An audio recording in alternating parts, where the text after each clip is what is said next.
अस्सलामुअलैकुम नाजरीन, मैं हूं आपका मेज़बान अली उस्मान वट्टू और आप देख रहे हैं PSP KG न्यूज़। नाजरीन, कुछ मजीद खबरों और अपडेट्स के साथ आपकी खिदमत में हाजिर हुआ हूं और आज अदालती और सियासी माहौल से काफ़ी सारी खबरें हैं, क्योंकि आपको पता है इमरान खान की हदायत पर अपोजिशन का सरबराही इजलास भी बुलाया गया था। अब उन्होंने क्या फ़ैसले किए हैं, ईद के बाद क्या कुछ करने जा रहे हैं, इंशाल्लाह उसकी सारी तफसीलात भी मैं आपके सामने रखूँगा, क्योंकि उनकी जानिब से कुछ कमेटियाँ कायम कर दी गई हैं और उनकी बाकायदा ज़िम्मेदारियाँ लगाई गई हैं। तो उसकी सारी डिटेल्स आपके सामने रखूँगा। और फिर हुकूमती इत्तेहाद की एक जमात है जिनका हुकूमत के साथ पहले इत्तेहाद था, अब कह लें कि वो हुकूमत के बेंचेस पर बैठ रहे थे, अब उन्होंने अपना इजलास बुलाया है और वो ये फ़ैसला करने जा रहे हैं। उनको ये लग रहा है कि शायद उनको अपोजिशन बेंचेस पर बैठना चाहिए, तो उसकी सारी तफसीलात भी आपके सामने रखता हूँ। हालांकि देखें, अपोजिशन के साथ जो कुछ हो रहा है उसके बावजूद भी आप कह लेंगे वो अपोजिशन बेंचेस पर जाना चाह रहे हैं, तो वो कौन सी जमात है, क्या फ़ैसला लिया है उन्होंने, वो भी इंशाल्लाह सारी तफसीलात आपके सामने रखूँगा। इमरान खान साहब के केसेस की डिटेल्स भी इंशाल्लाह आपको बताएंगे इस व्लॉग के अंदर। और ख़ास तौर पर इस्लामाबाद हाई कोर्ट के एक जज साहब है, कल उनका पारा हाई हो गया था और काफ़ी गुस्से में नज़र आए और फिर 100 मोटो के हवाले से उन्होंने कुछ कार्रवाई शुरू की है, तो उसकी तफसीलात इंशाल्लाह मैं आपके सामने रखता हूँ। और साथ ही साथ हसन नवाज़ साहब का कारनामा आपके सामने रखेंगे। बरतानिया की अदालत ने उनको आप कह लें कि टैक्स डिफ़ाल्टर डिक्लेयर किया और साथ ही उनको 5.2 मिलियन पाउंड्स का जुर्माना आयद किया, तो उसकी सारी तफसीलात भी इंशाल्लाह इसी व्लॉग में आपके सामने रखेंगे। लेकिन इस व्लॉग में हम लोग गुफ्तगू का आगाज़ करते हैं अडयाला जेल से। अब इमरान खान साहब ने, क्योंकि ट्रेन का जो हादसा हुआ तो सब लोग इस पर बहुत ज़्यादा बात कर रहे हैं जी कि खान साहब ने इस पर आप कह लें कि कोई मज़ामत नहीं की। अब आप देखें ना कि आज भी मीडिया पर यही चीज़ें चल रही थी, कल से, बल्कि जब से ये वाक़या हुआ तो तब से ये बात की जा रही थी। अब कल खान साहब की फैमिली ने और 6 वकला ने उनसे मुलाकात की और कल उन्होंने जाकर खान साहब को सारा हाल बयान किया कि ये कुछ हुआ है। और तभी खान साहब ने, उनको पता चला कि एक्चुअली मेरा अखबार और टीवी क्यों बंद किया गया, और पूरे हफ्ते की खबरों का उनको नहीं पता था, जो कि उनकी फैमिली ने उनको, आप कह लें कि जो 30 मिनट का उनके पास टाइम होता है, वैसे तो 45 मिनट की मुलाकात थी, उस मुलाकात के अंदर उन्होंने सारा हवाल खान साहब के सामने रखा, उनको पता चला और फिर उन्होंने उसकी मज़ामत भी की। और आज तो खैर वो, मैं कल जब रात को ट्विटर देख रहा था तो बाकायदा उस पर ट्वीट भी कर दिया गया था। और आप कह सकते हैं कि क्योंकि एक तो होता है ना कि पहले जब उनकी बहनों ने भी आकर बताया, वकला ने भी बताया कि खान साहब ने उसकी मज़ामत की, और बाकायदा अब तो ट्वीट कर दिया गया। किसी को अगर नहीं यकीन है तो वो खान साहब के अकाउंट पर जाके वो ट्वीट भी देख सकता है, क्योंकि मैंने आपको बताया ना कि बहुत ज़्यादा इस पर बात की जा रही थी कि खान साहब ने मज़ामत नहीं की, ये कैसे हो सकता है कि खान साहब मज़ामत ना करें इस चीज़ की। तो उन्होंने बाकायदा इसकी मज़ामत की है। खैर थोड़ा सा आगे बढ़ते हैं, मैं आपको अपोजिशन के हवाले से बताता हूँ। जो मैंने आपको बताया कि सरबराही इजलास अपोजिशन जमातों का बुलाया गया, वो तरीके तहफ़्फ़ुज़ यानी पाकिस्तान का कह लें, ये जितनी अपोजिशन इत्तेहाद बना है उन्होंने ये इजलास बुलाया। और कल जो कि ये इसका अलामिया भी बाकायदा जारी किया गया, क्योंकि ये परसों रात गए तक इजलास रहा और फिर कल इसका अलामिया जारी किया गया। और कल आप कह लें कि पहले की तरह, हमेशा की तरह महमूद खान अचकज़ई साहब ने इसकी सरबराही की और उनके घर पर ही ये इजलास हुआ। तो इसमें सारे सरबराहान कह लें कि अपोजिशन के मौजूद थे और उन्होंने आने वाले वक्त को लेकर फ़ैसले किए हैं। और ईद के बाद उन्होंने फ़ैसला किया कि अमन व अमान की सूरत हाल पे आल पार्टीज़ कॉन्फ्रेंस बुलाई जाएगी। अब क्योंकि उन्होंने कहा कि मुल्क के अंदर अमन व अमान की जो सूरत हाल है, इसको देखते हुए ईद के बाद वो आल पार्टीज़ कॉन्फ्रेंस बुलाएंगे और तहरीक के अगले जो मराइल हैं उनकी बाकायदा तैयारियों का भी आगाज़ कर दिया गया है। अब इसमें आपको मैं बता देता हूँ कि 3 कमेटियाँ बेसिकली कायम की गई हैं, और वो 3 कमेटियाँ कौन सी कायम की गई हैं। एक तो राब्ता कमेटी, और राब्ता कमेटी से खैर मुझे कुछ और भी याद आ गया, वो मैं आपको आगे चल के बताता हूँ, क्योंकि MQM की भी एक राब्ता कमेटी होती थी, कभी आपने सुना होगा, तो अब ये PTI में भी राब्ता कमेटी बनाई गई है। खैर मैं आगे चल के MQM की जो राब्ता कमेटी है उसका आपको बताता हूँ। तो ये एक राब्ता कमेटी बनाई गई है जी, जो कि बाकी सारे लोगों से राब्ता करेगी। तो इसमें आप कह लें कि असद कैसर साहब इसको हेड करेंगे और ये मौलाना फजल रहमान से भी राब्ता करेंगे। और मैं आपको यहाँ पर ये भी बताता चलूँ कि ये जो आप कह लें कि सरबराही इजलास हुआ, इसमें बाकी अपोजिशन की सारी जमातें थी मां सिवाय मौलाना फजल रहमान की। तो अब ये राब्ता कमेटी हो सकता है कि उनसे भी राब्ता करे या बाकी भी अपोजिशन जमातों से ये राब्ता करेगी। तो एक ये राब्ता कमेटी बना दी गई है, और दूसरी तंजीमी मामलात और सियासी सरगर्मियों को देखने के लिए एक कमेटी कायम की गई है, और उसकी सरबराही जो है हामिद रज़ा साहब को दी गई है, वो इन सारे मामलात को देखेंगे। और जो तीसरी कमेटी है वो कह लें कि ईद के बाद जो है मुल्क में अमन व अमान की सूरत हाल और सियासी सरगर्मियों के हवाले से बनाई गई है, और उसकी सरबराही दी गई है जी लतीफ़ खोसा साहब को। लतीफ़ खोसा साहब इन सारे मामलात को देखेंगे और आगे जाके ईद के बाद क्या कुछ करना है, इन सारे प्लान्स पर वो काम करेंगे। तो आप कह लें कि ये कमेटियाँ कायम की गई हैं।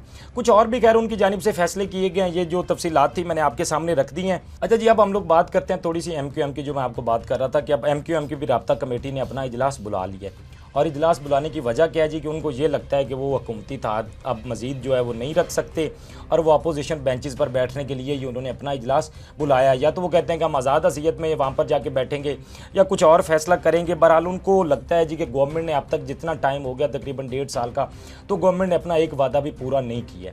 अब गवर्नमेंट ने ये तो कोई शक नहीं है कि उनसे वादा नहीं पूरा किया, लेकिन देखना यह है कि MQM अपने तौर पर क्या ये डिसीजन ले सकती है कि वो हुकूमत के साथ नहीं बैठेगी। तो ऐसा बिल्कुल भी नहीं है।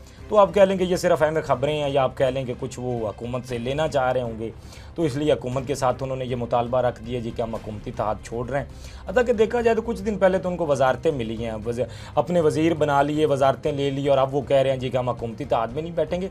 तो ये सिर्फ बातें की जा रही हैं इसलिए कि आप और मैं इसको डिस्कस कर सकें या इस पर बात हो सके, वरना MQM ज़ाती तौर पर यह फैसला ले ही नहीं सकती है कि वो हुकूमती इत्तेहाद में नहीं बैठेंगे।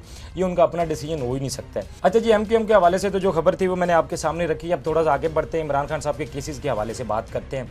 अल कादर ट्रस्ट में उनको सज़ा सुनाई गई थी। उसके बाद PTI और उनके वकला ने यह फैसला किया था कि उन्होंने इस्लामाबाद हाई कोर्ट के अंदर जाके अपील की थी, और उन्होंने उसमें अब कह लें कि मौक़िफ़ ये इख्तियार किया था कि खान साहब पर यह केस बेबुनियाद बनाया गया है और ये केस जो है खान साहब को इसमें बरी किया जाए। अब आप कह लें कि वो केस अब तक उसकी अपील ही नहीं लगी है, उस केस की तकरीबन आप कह लें कि महीना डेढ़ तो हो गया है और उसको अपील के लिए बिल्कुल लगा ही नहीं है। और अपील जब इनकी जानिब से दायर की गई थी तो अब इन्होंने एक और केस जाके आप कह लें कि वहाँ पर अपील दायर की है इस्लामाबाद हाई कोर्ट के अंदर दोबारा, और उसके अंदर इन्होंने ये मौक़िफ़ तैयार किया है जी कि खान साहब और इमरान खान साहब और बुशरा बीबी को आप कह लें कि जो उनकी सज़ा है उसको मुअत्तल कर दिया जाए और उनको ज़मानत पर जो है रिहा किया जाए। पहले तो वो बरी करने का एक उन्होंने कहा था ना, अब उन्होंने कहा जी कि अगर आप बरी नहीं कर रहे हैं तो इस पर ज़मानत की जाए। आप कह लें कि ये दूसरी उन्होंने जाके अपील दायर की है। अब पहली अपील की तो सुनवाई नहीं हो रही थी, तो क्यों ना PTI ने फैसला किया कि दोनों चीज़ों को साथ लेकर चला जाए। हाँ, अगर वो बरी नहीं भी कर रहे हैं इस केस में तो फिर खान साहब को ज़मानत पर रिहा किया जाए और बुशरा बीबी को। और साथ उन्होंने ये भी कहा जी कि अगर वो जितने भी मतलब आप कह लें कि जब ज़मानत पर उनको रिहा किया जाएगा तो केस की वो जितने भी पर बाद में समाअत होंगी उसमें वो हाजिर भी होंगे। इस बात की भी हम यकीन दहानी करवाते हैं खान साहब को इस पर ज़मानत पर रिहा किया। जब देखना ये है कि ये भी दोबारा अपील के लिए इसकी भी जो है वो लगती है या नहीं। बहरहाल वो जिस तरह से 26वीं आईनी तरमीम के बाद जो चीज़ें की गई थी तो केसेस को डिले किया जा रहा है, क्योंकि पहले फिर उनको डायरी नंबर लगता है, उसके बाद वो कहीं जाके समाअत के लिए मुकर्रर होते हैं तो उसमें बहुत ज़्यादा टाइम लग जाता है और इसीलिए अब PTI को इंतज़ार करना पड़ रहा है। अल कादर की वो जो सज़ा है वो जब अपील में गए थे तो अब तक उसकी सुनवाई नहीं हुई है। खैर अब ये भी कर दी गई है, इसमें भी देखते हैं सलमान सफदर साहब ने कह लें कि ये अपील दायर की है। अब इसमें क्या चीज़ें सामने आती बेसिकली तो उन्होंने कहा था जी कि जो 17 जनवरी को अब कह लें खान साहब को सज़ा दी गई है उसको मुअत्तल किया जाए। अब बहरहाल इसको देखते हैं कि मुअत्तल किया जाता है या नहीं किया जाता, या high court Islamabad high court इस पर क्या एक्शन लेता है उसकी इंशाल्लाह आगे चल के आपको तफसीलात भी मैं बताऊँगा। और एक जो अब इस्लामाबाद हाई कोर्ट से एक और ख़बर है, और वो ख़बर है जस्टिस इजाज़ इसहाक खान साहब के हवाले से। अब उनकी अदालत में आपको याद होगा मैंने खबर दी थी कि जब वो केस लगा था क्योंकि खान साहब से मुलाकात नहीं करवाई जा रही थी तो मिशाल यूसुफ जई की आप कह लें कि एक जो अपील थी उन्होंने की थी उस पर ये समाअत हुई थी। अब उस समाअत में उन्होंने सकीना बंगिश साहबा जो कि उनकी आप कह लें कि लास्ट सेक्रेटरी हैं, उन्होंने कहा था कि ये इमरान खान साहब से मुलाकात करके सारी तफसीलात बताएंगी। कुछ चीज़ें उन्होंने जो कंफर्म करनी थी कि वो मिशाल यूसुफ जई से मिलना चाहते हैं या नहीं, या उनके वो साइन दस्तखत वगैरह करवाए जा रहे हैं, तो ये सारी चीज़ें कंफर्म करने के लिए उन्होंने मुलाकात करनी थी। अब सकीना बंगिश साहबा पहुंची अडयाला जेल, और जब वो अडयाला जेल पहुंची तो उनको इंतज़ार करवाया गया और इंतज़ार करवाने के बाद उनकी मुलाकात नहीं करवाई गई, उनको वापस भेज दिया गया।